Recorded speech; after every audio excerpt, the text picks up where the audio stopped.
Shalom, selamat pagi Bapak Ibu Saudara yang dikasihi oleh Tuhan.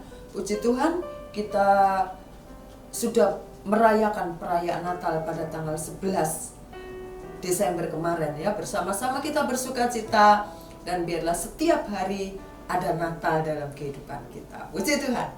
Puji Tuhan, dan pada pagi hari ini kita belajar kembali firman Tuhan.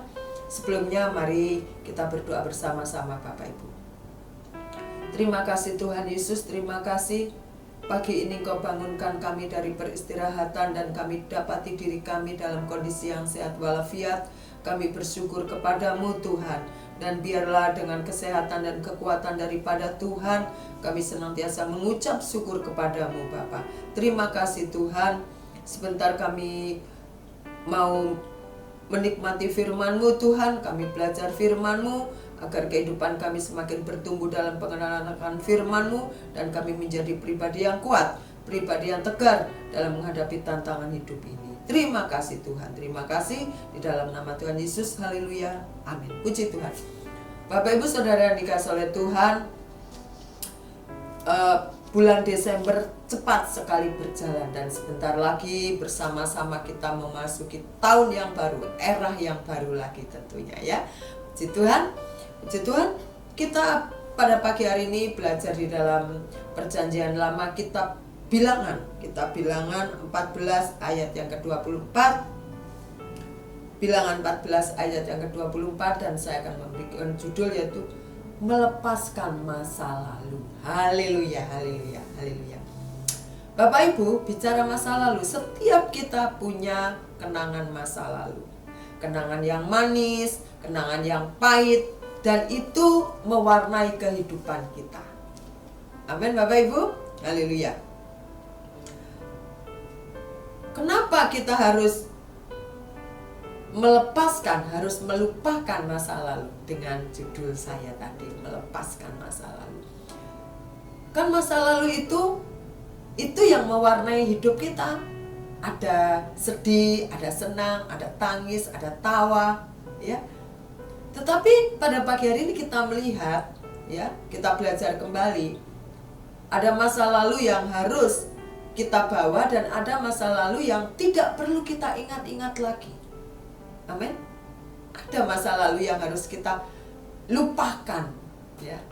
Nah, pada pagi hari ini kita belajar di dalam kitab Bilangan 14. Saya akan membacanya, Bilangan 14 ayat yang ke-24, demikian firman Tuhan. Tetapi hambaku Kaleb, karena lain jiwa yang ada padanya dan ia mengikuti aku dengan sepenuhnya, akan kubawa masuk ke negeri yang telah dimasukin itu, dan keturunannya akan memilikinya. Puji Tuhan. Puji Tuhan. Waktu kita baca ayat ini, ingatan kita pasti terbawa dengan 12 pengintai tentang Kaleb dan Yosua. Bagaimana mereka para pengintai ini diutus diutus Musa untuk mengintai tanah Kanaan pada waktu itu. 10 orang membawa kabar yang menakutkan, membawa kabar yang mengerikan, dan 2 orang membawa kabar pengharapan. Bapak Ibu Saudara yang dikasihi oleh Tuhan, di dalam pengintaian ini yang dilakukan oleh para pengintai ini, mereka memberikan kabar kepada Musa, ya, bahwa di sana itu orangnya raksasa, ya, tinggi besar, menakutkan. Kalau berperang pasti kita kalah. Kalau kita lawan dia, maksud saya, kita bukan keluar sebagai pemenangnya. Kabar itu tentu tidak mengenakan di telinga siapapun yang mendengar kabar. Kamu bikin usaha ini nggak maju, ya. Yang maju itu begitu kita sudah ciut duluan, hati kita mulai ciut, ya. Karena kita diberi kabar yang tidak memberikan harapan, memberikan dorongan untuk kita menjadi lebih semangat lagi, lebih fight lagi.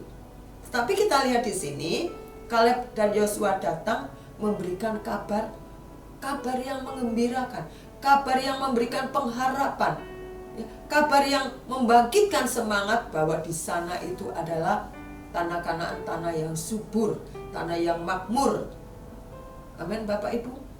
Bapak Ibu Saudara sekalian yang dikasihi oleh Tuhan, sesungguhnya kehidupan kita ini tidak upahnya seperti 12 pengintai. Kita mau memilih mana? Memilih menjadi 10 pengintai atau menjadi 2 pengintai?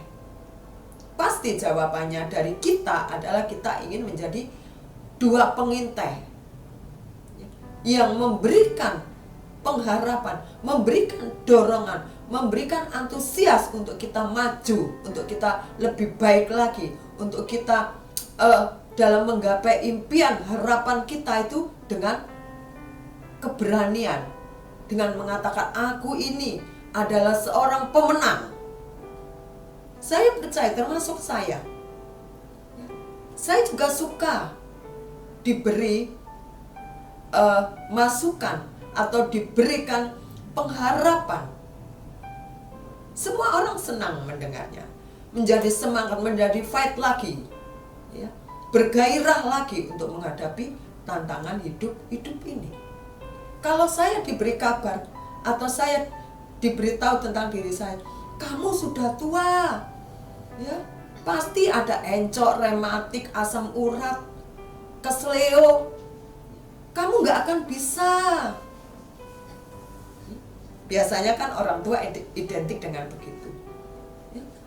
Berjalan 1 kilo mana kamu kuat? Kamu nggak akan kuat, kamu nggak akan bisa. Berdiri 1 jam kamu pasti gemetar. Nah, kalau kita diberi nasihat yang begitu, itu menjadikan kita bukan semangat lagi. Maka malah kita menjadi down, kita menjadi mundur, kita menjadi aduh. Waktu kita dalam kondisi kesehatan kita tidak prima, lalu dokter memberikan masukan ataupun memberikan hasil, ini umurnya cuma 3 bulan Pak, Bu, tidak akan lama lagi. Apakah kabar itu lalu kita berikan kepada teman kita yang lagi kurang sehat? Kamu nanti, kata dokter, didiagnosa kamu kurang 3 bulan, setelah itu kamu udah gak bisa panjang umur. Bukankah kabar-kabar seperti itu adalah kabar-kabar yang membunuh semangat orang, tidak lagi membangkitkan, tidak memberikan harapan? Tetapi kita akan bahagia kalau kita memberikan kabar. Puji Tuhan, ya, kita nanti akan bersama-sama berfellowship. Kalau kamu sembuh, sebentar lagi kamu pasti sembuh kok. Percaya saja. Percaya, semangat. Hati yang gembira adalah obat.